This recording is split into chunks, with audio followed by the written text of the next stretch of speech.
Hello friends, good morning everybody. मैं हूं उज्जवल और आप देख रहे हैं हॉटस्टार मैथ्स के 5G नेटवर्क। मैं आपको बता दूं कि मैं पिछले वीडियो में आपको केवल माइनर ही बता पाया था, जबकि हेडिंग दिए थे माइनर एंड कोफैक्टर। सिर्फ और सिर्फ माइनर ही बता पाए थे और आज के वीडियो में हम आपको कोफैक्टर बताने वाले हैं। तो थोड़ा सा याद कीजिए कि जब हम माइनर आपको बताए थे तो उसमें क्या बताए थे।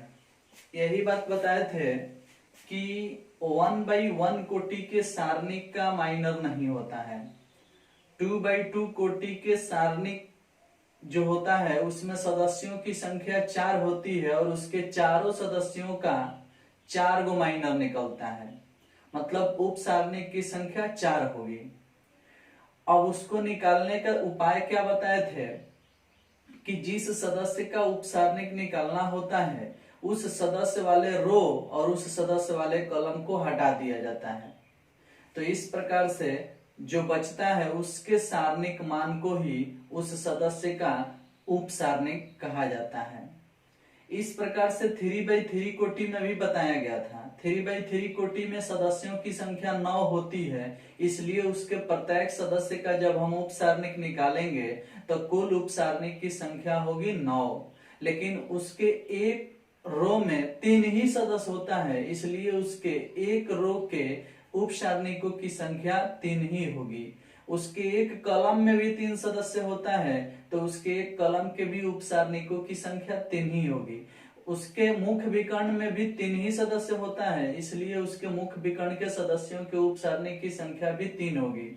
उसके साधारण विकर्ण में भी 3 ही होता है, इसलिए उसका भी उपसारणिक की संख्या 3 ही होगा। हाँ, अगर एक साथ दो पूछा जाए, जैसे एगो मुख्य विकर्ण और एगो साधारण विकर्ण, तो उसका 5 ही आंसर होगा, क्योंकि जो बीच वाला सदस्य होता है बताया गया था इस प्रकार से। अगर 3 4 7 2 6 5 4 2 8 अगर पूछा जाए कि इसके उपसारणिकों की संख्या कै गो होगी, तो एगो इसका उपसारणिक, एगो इसका उपसारणिक, एगो इसका उपसारणिक, मतलब 3 गो। आप फिर इसके इधर से निकालेंगे तो एगो इसका, एगो इसका, एगो इसका, तो हाई वाले का 2 बार उपसारणिक निकल जा रहा है, इसलिए इसको घटा देते हैं। तो इधर से 3 गो, इधर से 3 गो, तो 6 गो, लेकिन हाई 2 बार हो गया तो एक बार घटा देंगे तो उपसारणिकों की संख्या होगी 5, जिस पर हम नियम बनाए थे 2n-1। पिछले वीडियो में बताया गया था कि अगर इसका कोटि 3/3 है तो इसके मुख्य विकर्ण और साधारण विकर्ण के सदस्यों के उपसारणिकों की संख्या कितनी होगी। तो 3 को यहाँ रखेंगे तो 2 × 3 - 1 यानी 5, इस तरह से। और सिर्फ मुख्य विकर्ण और साधारण विकर्ण ही नहीं, एगो रो और एगो कॉलम लेने पर भी एक सदस्य दोबारा हो जाएगा। जैसे पहला रो और पहला कॉलम लेंगे तो 3 2 बार आ गया, चाहे पहला रो दूसरा कॉलम लेंगे तो 4 2 बार आ जाएगा। तो एक रो और एक कॉलम, चाहे एक मुख्य विकर्ण एक साधारण विकर्ण, अगर ऐसा लेते हैं तो उस समय आपको ध्यान रखना होगा कि उसके उपसारणिकों की संख्या इस पर ही निकलेगा। उपसारणिकों की संख्या, उपसारणिक नहीं, उपसारणिक तो इस तरह से निकाला जाता है 2 5 7 3 4 6 8 2 7। अगर कहा जाए कि इस 7 का उपसारणिक निकालो, इस 7 का, तो इसका नाम है M33। तीसरा रो तीसरा कॉलम में 7 पड़ा है, इसलिए M33 आपको निकालना है। तो हाई लाइन हटा देंगे तो हाई बचेगा 2 5 3 4। इसको हल कर देंगे, जो आएगा वही हमारा आंसर होगा। समझ रहे हैं ना। तो हाई -7 इसका उपसारणिक है। किसका? 7 का उपसारणिक -7 है। इस प्रकार से कोई 4 का भी उपसारणिक पूछ सकता है। तो उपसारणिक निकालने के लिए जिस सदस्य का उपसारणिक पूछा जाता है उस सदस्य वाले रो और कॉलम को हटा दिया जाता है। अब हाई लाइन हट गया तो हाई चारों कोना वाला बच गया, उसको लिख लो और हल कर दो। 2 7 8 और 7 हल कर दो, जो आएगा वो 4 का उपसारणिक कहलाएगा।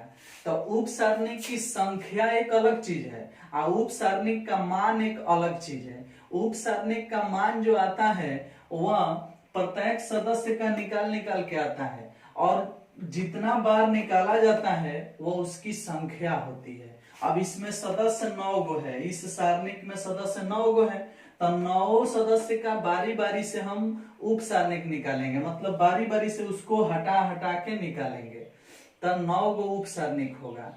हाँ, अब 9 उप सारणिक का मान कितना कितना आएगा वो एक अलग चीज है। तो कभी भी भूल करके ये माइंड में मत लेना कि उप सारणिक की संख्या और चाहे उप सारणिक बात सेम है, ऐसा बात नहीं है। उप सारणिक अलग चीज है और उप सारणिक की संख्या अलग चीज है।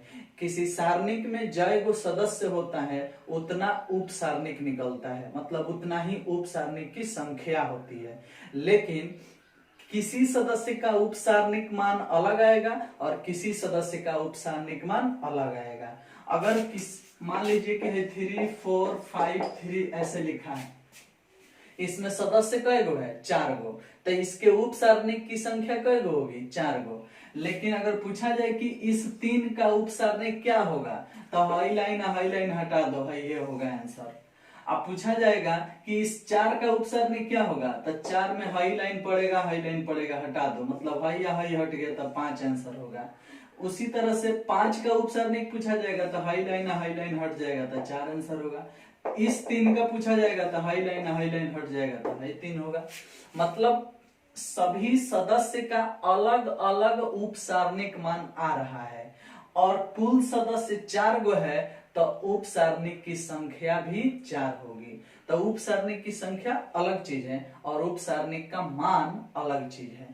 इसमें पूछा जाए, अगर पूछ दिया जाए कि इसके कुल कितने उप सारणिक होंगे तो 4, लेकिन वही पूछा जाए कि इसके मुख्य विकर्ण और इसके साधारण विकर्ण के उप सारणिकों की संख्या कितनी होगी, तो उस समय देख लो 2/2 कोटि का है ना। अब इस टाइम में आप निकालने जाओगे तो कोई बीच में नहीं पड़ रहा है, कोई बीच में पड़ रहा है नहीं पड़ रहा है, तो हम कभी भी इस नियम को लगाएंगे 2n-1 को, तो याद रखना होगा कि जहां n एक विषम संख्या हो, n एक विषम संख्या हो, क्योंकि आप देखो यहाँ बीच में तो कोई ऐसा संख्या नहीं मिल रहा है जो इस मुख्य विकर्ण में भी पड़े और साधारण विकर्ण में भी पड़े। तो ऐसा कब कब आएगा, अगर ई 2/2 कोटि का है, मतलब n का मान 2 है इसलिए नहीं पड़ा। अगर n का मान 4 भी होता, इस तरह से 2 3 4 5 7 2 3 4 6 8 2 4 6 3 5 4, देखो तो ये 4/4 कोटि का है। अगर इसमें कहा जाए कि मुख्य विकर्ण कौन है, तो यह मुख्य विकर्ण है। साधारण विकर्ण कौन है, तो ये साधारण विकर्ण है। अब मुझे बता दो कि कौन ऐसा सदस्य है जो मुख्य विकर्ण में भी पड़ा है और साधारण विकर्ण में भी पड़ा है। कोई ऐसा संख्या या ऐसा सदस्य मिलेगा? नहीं मिलेगा। इसीलिए तो हम बता रहे हैं कि जब n का मान कल के वीडियो में जो बताए हैं उसी कॉपी पर ऐड करना होगा आपको। आज जहां लिखे हो वहां ऐड कर देना कि जब n का मान मतलब कोटि सम होगा तो उस समय जवाब सिर्फ 2n होगा, और जब n का मान विषम होगा उस समय जवाब 2n-1 होगा। समझ में आया? तो वहीं से शुरू करते हैं।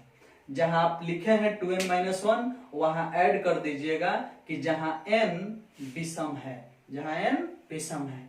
और आज एक बात फिर नोट कीजिए, बोले नोट कीजिएगा, यदि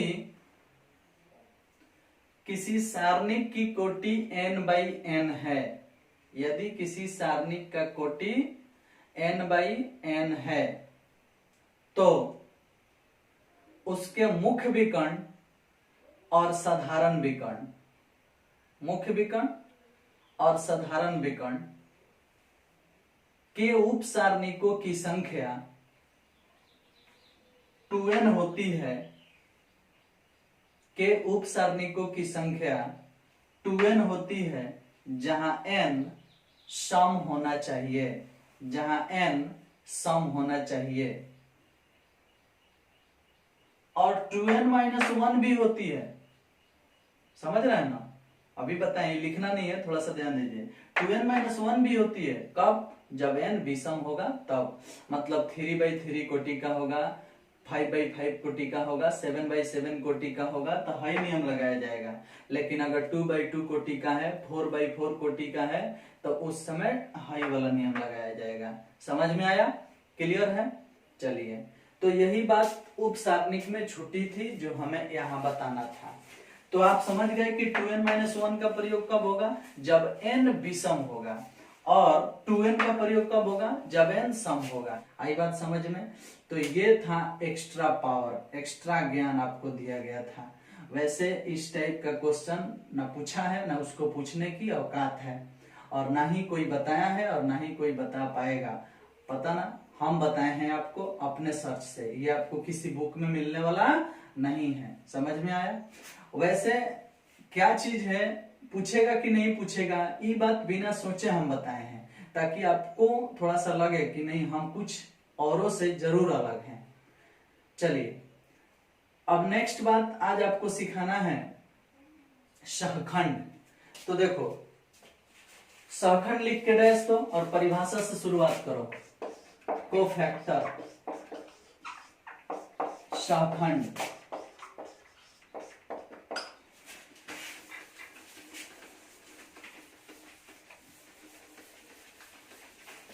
देखिएगा, थोड़ा सा ध्यान दीजिएगा।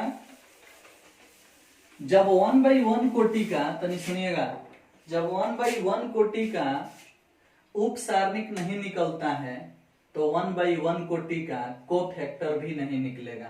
स्पष्ट? मतलब 1/1 कोटि वाला सारणिक ऐसे ही छट गया। अब आई बात 2/2 कोटि, 3/3 कोटि, 4/4 कोटि, तो कोफैक्टर यानी सहखंड कैसे निकलेगा?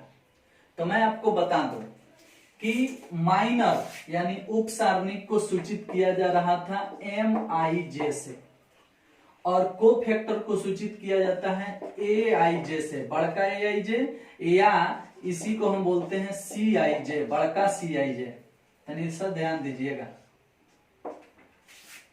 माइनर यानी उप सारणिक को सूचित किया जाता है MIJ से, और कोफैक्टर यानी सहखंड को सूचित किया जाता है AIJ या CIJ। इसका सूत्र होता है -1 के पावर I + J MIJ। मतलब कोफैक्टर निकालने के लिए MIJ की आवश्यकता पड़ेगी, इसीलिए पहले हम आपको माइनर पढ़ा दिए, पहले हर चीज पढ़ा चुके हैं। ये निकालने का तरीका क्या है? या तो जिस सदस्य का माइनर निकालना होता है उस सदस्य वाले रो और कॉलम को हटा देने के बाद जो सारणिक मान प्राप्त होता है उसी को कहा जाता है उप सारणिक। तो इसका अर्थ है कि जय गो माइनर निकलेगा तो एगो कोफैक्टर भी निकलेगा। यस, ऐसा ही बात है। तो जो चीज माइनर की संख्या बताता है वही चीज कोफैक्टर की भी संख्या बताएगा। यस, यही बात है। मतलब जो 2n-1 हम विषम के लिए लेकर के माइनर की संख्या निकालते थे, वही रूल हम कोफैक्टर के लिए भी दे देंगे। यस, कोफैक्टर की संख्या के भी रूल वही होगा। समझ में आया?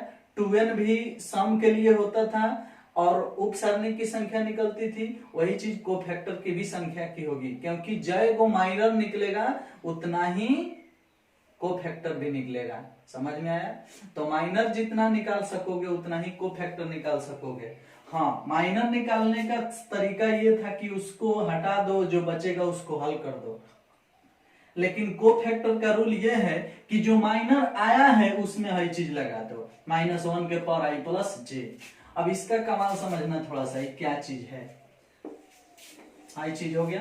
पहले परिभाषा लिख लेते हैं तब आगे बढ़ते हैं। परिभाषा क्या है कि यदि किसी सारणिक के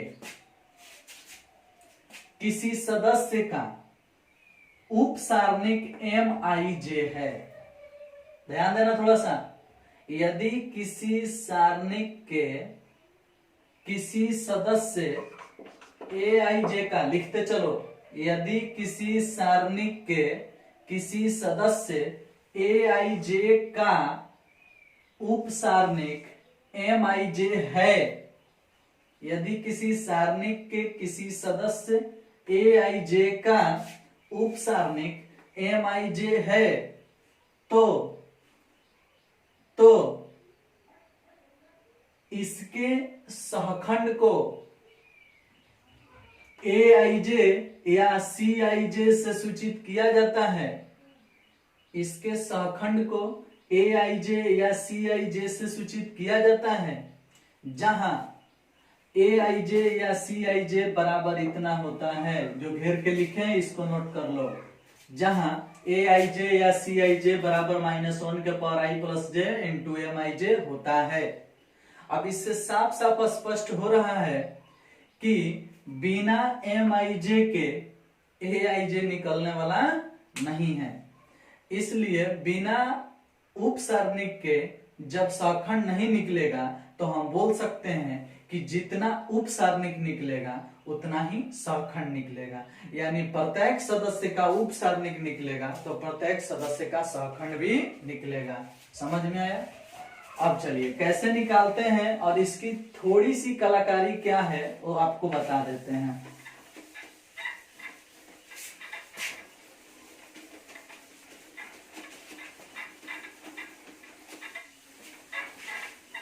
अब जैसे मान लीजिए कि हम क्वेश्चन रख दे रहे हैं कि डेल्टा का मान है 2, 3, 4, 5, 1, 7, 3, 2, 9। देख रहे हो? कहा जाए आपसे कि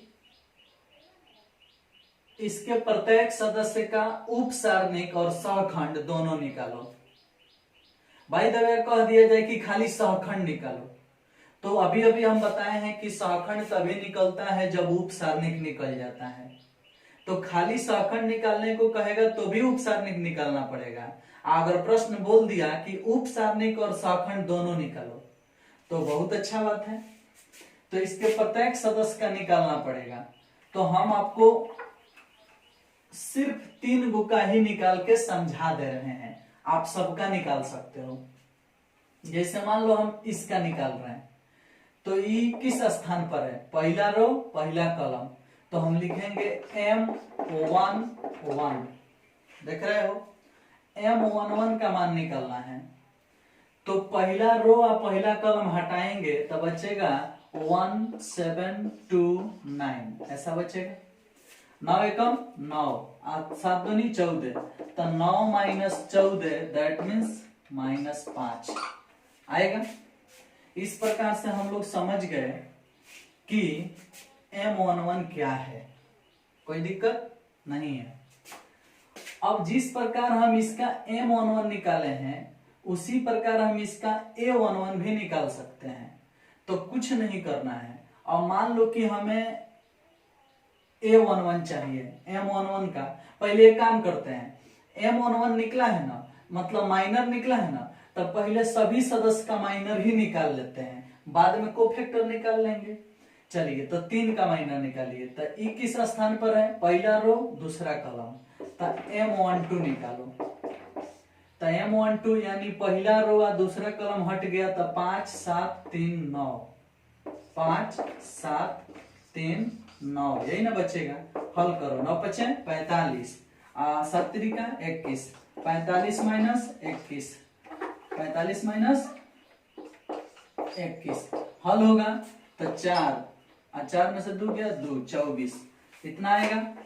अब देखो M12 का मान कितना है? 24।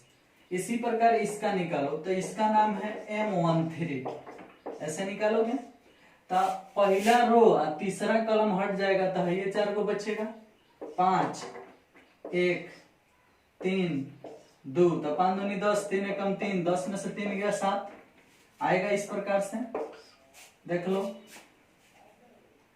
M13 हो गया। इस प्रकार इस 5 के लिए निकालना होगा तो हाई लाइन हटा देंगे, हाई 4 को लिख के हल कर लेंगे। इस प्रकार इसके लिए यानी M22 निकालना होगा, दूसरा रो दूसरा कॉलम हटा देंगे तो चारों कोना वाला लिख के हल कर लेंगे। इसका निकालना होगा यानी M23 का, तो दूसरा रो और तीसरा कॉलम हटा देंगे, हाई 4 को लिख लेंगे, हल कर लेंगे। उसी प्रकार इसका निकालना होगा तो हाई लाइन हटा देंगे, हाई 4 को लिख लेंगे, हल कर लेंगे। देखो माइनर निकालना सीख चुके हो, माइनर निकल भी गया, लेकिन हम क्या बोले कि इसी माइनर से कोफैक्टर भी निकलता है। अब इसी माइनर से कोफैक्टर कैसे निकलता है? तो भाई जो M11 लिखे हो, अब इसे लिखो A11, बड़का A11 लिखने का अर्थ हम समझ सकते हैं कि हम लोग अब निकाल रहे हैं कौन चीज, A11 लिख के समझ गए कि अब हम लोग को फैक्टर निकाल रहे हैं। तो जब हमें को फैक्टर निकालना है तो अभी बताए हैं कि फार्मूला होता है -1 के पावर i प्लस जे, भाई i है भाई j है, तो 1 + 1 और उसके बाद mij, मतलब 11 है तो M11, यही ना होगा। मान लो कि यहाँ i यहाँ j था तो यहाँ i यहाँ j था, यहाँ i यहाँ j था, तो यहाँ 11 है तो यहाँ 1111 लिखे हैं। अब देखो M11 का मान कितना आया है, -5। M11 का मान कितना आया है, -5। तो हम बराबर देके M11 का मान तो -5 लिख लेंगे, ठीक। -1 के पावर एगो दूगो, तो -1 के पावर 2, मतलब -1 को 2 बार गुना करो तो गुना होके प्लस हो जाएगा, तो प्लस हो जाएगा तो यहाँ प्लस लिख के क्या करेंगे, खत्म हो गया। मतलब -1 के पावर 1 2, तो -1 का 2 बार गुना, तो -1 2 बार गुना होगा तो +1 होगा, तो यहाँ 1 लिख के क्या करेंगे, 1 से गुना होगा तो -5 ना आएगा। तो चलिए हम समझ गए कि इसका आंसर -5 ही होगा।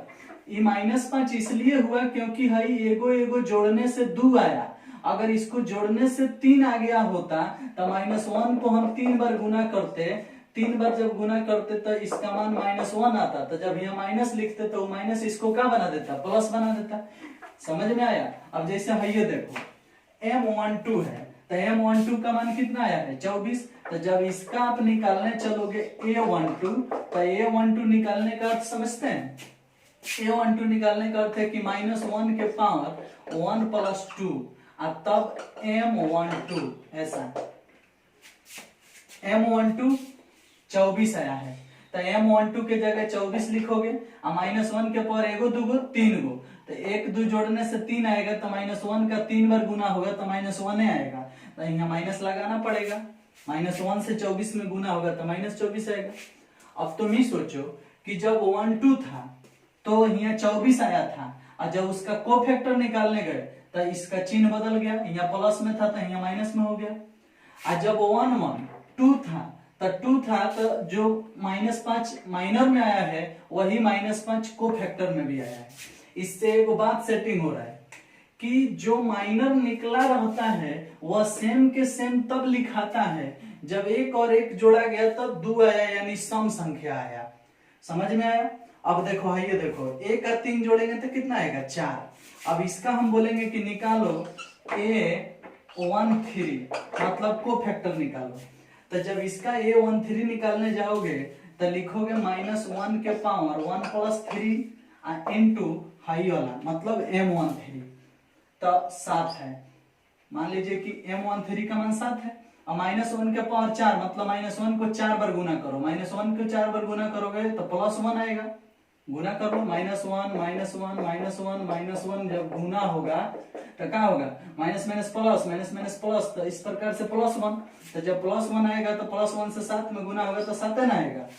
तो सेम के सेम आया कि नहीं, मतलब जो माइनर आया है वही चीज को फैक्टर में भी आया है।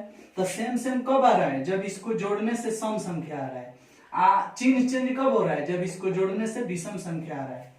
तो आपको तो कुछ नहीं करना है, अगर आप माइनर निकालना सीख चुके हैं तो को फैक्टर तो ऐसे ही उतार देना है, खाली ये सोच करके कि अगर इस दोनों का योगफल सम आएगा तो सेम सेम उतरेगा, अगर इस दोनों का योगफल विषम आएगा तो चिन्ह चेंज हो जाएगा। जैसे 1 2 जोड़ने पर 3 आया तो 3 एक विषम संख्या है, तो 24 का -24 आया होगा, देख लो। अब देखो 1 3 जोड़ने पर 4 होगा, तो 4 सम संख्या है तो सेम चिन्ह रहेगा।